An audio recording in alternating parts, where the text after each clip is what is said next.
Bonjour, je m'appelle Thomas Livingstone, ingénieur pédagogique à la MAPI, la mission d'appui à la pédagogie et à l'innovation, située en temps normal sur le campus de la Victoire. Et je vais vous parler donc, de mon activité d'ingénieur pédagogique à l'Université de Bordeaux en situation de confinement.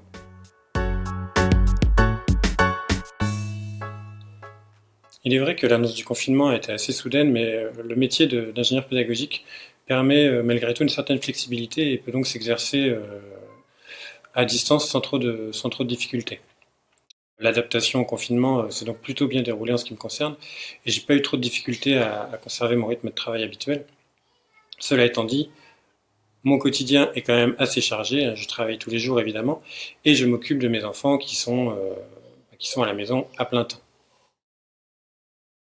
Dites bonjour les enfants. Désolé, ils sont un peu timides.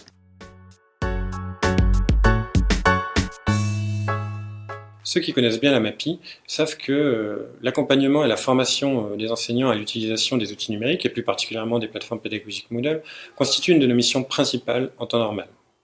Cela étant dit, dans le contexte actuel, cette mission d'accompagnement et de formation est bien sûr devenue une de nos priorités absolues et nous occupe quasiment à temps complet.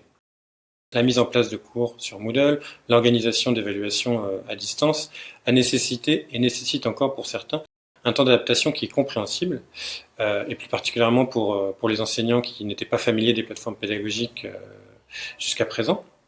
L'organisation d'évaluations terminales comme celles qui ont lieu actuellement peut même être une source de stress importante pour certains enseignants qui auront peur de faire les mauvais paramétrages. Donc la MAPI a bien sûr un rôle à jouer dans tout ça. Elle doit être présente pour accompagner, former les enseignants, mais aussi les rassurer, et faire en sorte au final que tout se passe dans les meilleures conditions possibles pour ces enseignants et par ricochet pour les étudiants qui auront à passer ces examens ou à consulter ces cours sur les plateformes pédagogiques. Nous assurons pour cela, mes collègues et moi-même, un service quotidien d'assistante technique, c'est-à-dire qu'en gros, l'ensemble des enseignants de l'université peuvent nous contacter au quotidien sur l'adresse mail moodle@u-bordeaux.fr pour nous poser des questions, pour obtenir de l'aide concernant la création d'un cours Moodle ou le paramétrage d'une évaluation, pour parfois signaler un problème technique, ou simplement pour faire vérifier ou tester une évaluation avant le jour J. Nous avons également proposé durant ces semaines de confinement plusieurs séances de formation Moodle à distance via les outils de classe virtuelle, et il est tout à fait possible de reprogrammer des sessions sur demande si nécessaire.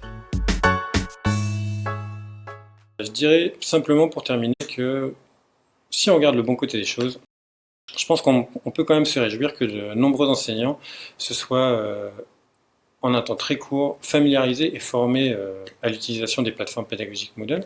Et ça, c'est quand même une bonne chose pour l'avenir, car ces enseignants pourront, évidemment, s'ils le souhaitent, poursuivre dans cette voie, et auront la possibilité, potentiellement, d'agrémenter leur cours en présentiel de dispositifs numériques qui sont à la fois interactifs, évidemment, mais généralement assez attractifs pour les étudiants et accessibles pour tous. De manière générale, je dirais simplement, soyez optimistes, essayez de vous concentrer sur tout ce que ce confinement a pu vous apporter de positif sur le plan personnel et professionnel. Et puis en attendant que tout redevienne normal, prenez bien soin de vous.